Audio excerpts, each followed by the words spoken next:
Hey Blue Table fans, today I'm going to do a short little care and feeding of how to use demo on the new Evara Battlesuit put out by Forge World. And for the model, a client has graciously allowed me to use the Riptide from his hex pattern Tau, which is quite a handsome figure, I might add. And so you just have to use your imaginations that it's actually this. This is this. Okay, so what interests me most here is the weaponry. And there's no options. It has one thing for one arm and one thing for the other arm. This one here on the left on his left, is a phased plasma flamer. And this thing is scary. This is why this whole model is so scary. Here's a close-up of that, like a side view. Notice it has these huge jetpacks, with these flying fins on it. So I'm going to go ahead and just set these pictures aside now. And the other side, this thing, is a Ionic discharge cannon. Not going to get in too close there, just going to tell you all about it. The stat line is a Riptide, as far as I can tell. It's exactly like a Riptide. And you can have shield drones or shielded missile drones, which are absolutely fantastic. And they have initiative 4, so when this thing tries to use its hit and run ability, right? Awesome, I'll take that. He'll do it on initiative 4. And what that means is if he's trying to make it out of a combat using hit and run, a 1 or a 2 is what he'll need on his normal initiative, but he'll need a 4 or less on the drone's initiative. So that obviously makes a really big difference. And if you're fighting this creature, boy, don't let it get away, because it can just fly all over the place and, start wreaking havoc. And by the way, wreaking havoc is W-R-E-A-K. So, yeah. Anyway, okay. So the plasma flamer has torrent. So torrent a normal flamer works like this. You put this in contact, right? And then, you can kind of move it around. I don't know if you can do weird stuff like that, but why would you, So with torrent, you can go up to 12 inches out. So let's see how far that is. I've got some orc trucks here. I'm going to burn those up. So with torrent, you can set the flamer like this, up to 12 inches out. But this one only has a 6-inch torrent. So it goes 6 inches out, and that's a threat range not of 20 inches, because this is about 8 inches, but about 14 inches. And by the way, that is still a huge amount. But this guy's got to get real close with his stuff, because the Ionic discharge cannon only has a 12-inch range. So, but we're going to talk about that in just a minute. So now there's for the plasma flamer, there's 2 settings. One is single canister, which is strength 6, AP 3, heavy 1. Now, against open-top transports, now I obviously think orcs when I'm thinking about how I can destroy things.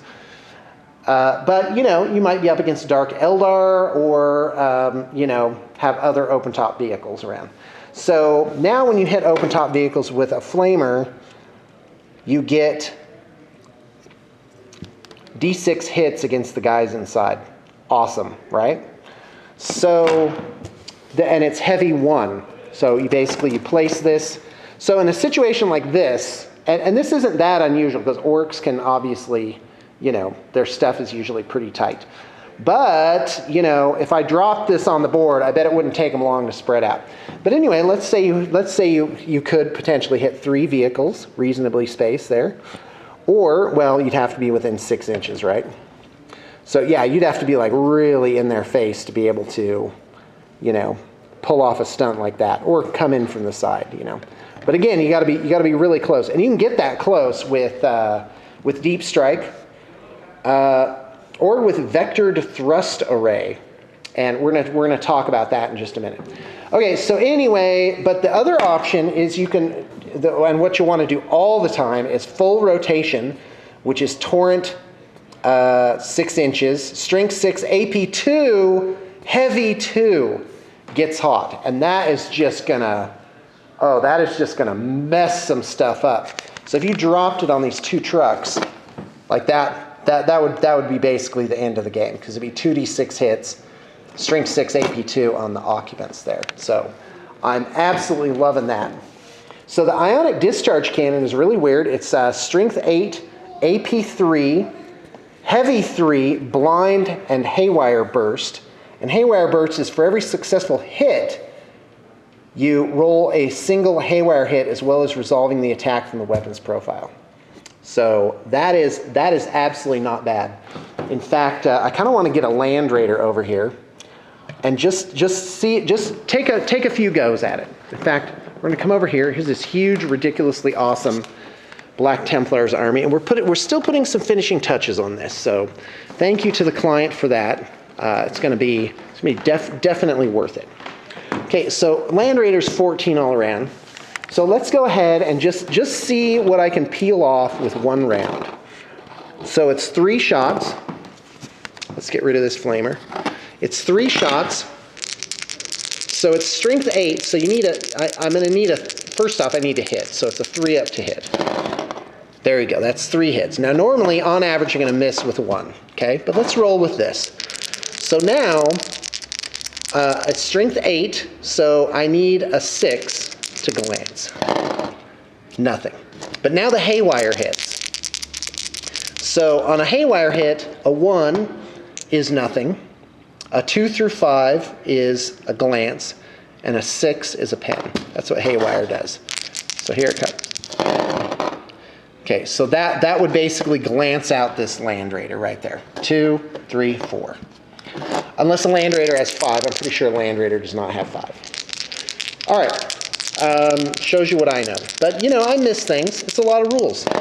Do another run. Okay, that was all hits again. Let's just say it was average this time. So now that'll be basically 2 hull points. So it puts 2 hull points on pretty, but I didn't roll to see if I got a glance on the regular thing, which I do. So that would have put 3 hull points. Quite frankly, I think even on a heavily armored vehicle, you're gonna peel off 3 hull points, basically, with this bad girl. So that's absolutely fantastic. Now the other thing is, the vectored thrust array. This is the last thing I think I'm gonna go on this, talk about. Well, no, second to last. At the beginning of any of the controlling player's movement phases, an Avara Battlesuit may choose to move as though it were a swooping monstrous creature. So that means it's like a flying monstrous creature. So, and then this is all the rules for swooping, 12 to 24 inches. You can make a single pivot, 90 degrees before it moves. I think that's if it continues to fly. Let's see. Do it as long as it flying which can make a single pivot. Thereafter, it must move directly forwards in a straight line. Okay. Anyway, can move over intervening models. Does not get the vectored strike attack. And can't fall back, can't be charged. And, of course, the thing that's awesome, which is hard to hit, you'd only hit it on 6s. And you can't do that in 2 consecutive turns. So it's basically, you know, you would turn it, move 12 to 24, and basically, if I'm reading it right, it would still be swooping, and then next turn it would have to land, but could still shoot. So this thing it's an unholy terror. It just keeps going. So vector evasion, let's see, jink, escape thrust. At the start of the movement phase, the model may be removed from play and placed into ongoing reserves, reducing even engaged in close combat. So that's if it activates its Nova reactor, which is a 3 up, if not take a wound. Some of you may be familiar with that.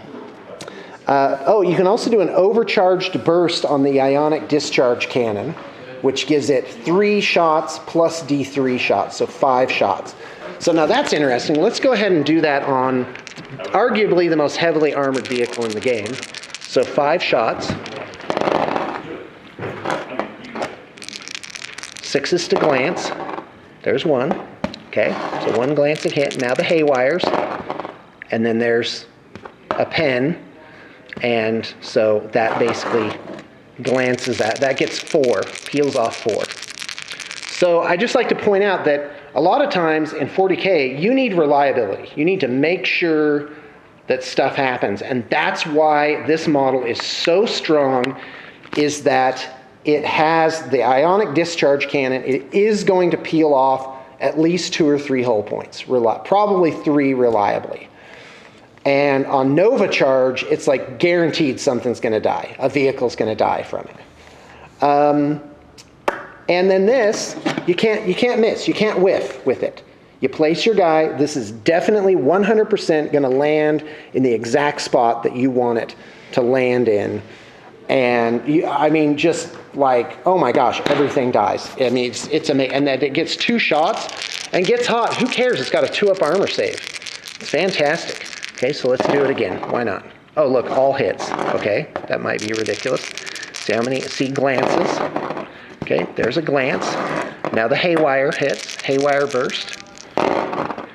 Okay, so glance, pen, and then 1, 2, 3, 4. So that'd be 6 glancing hits, basically.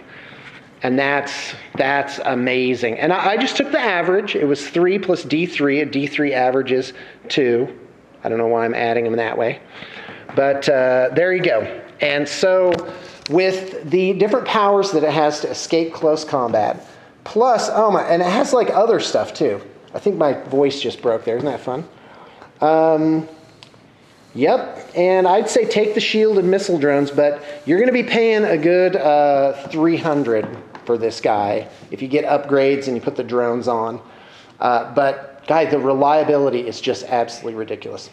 All right, folks, thanks for tuning in. It is just an absolute, it's just fantastic to be here every day. Thanks for tuning in, and we will see you next time.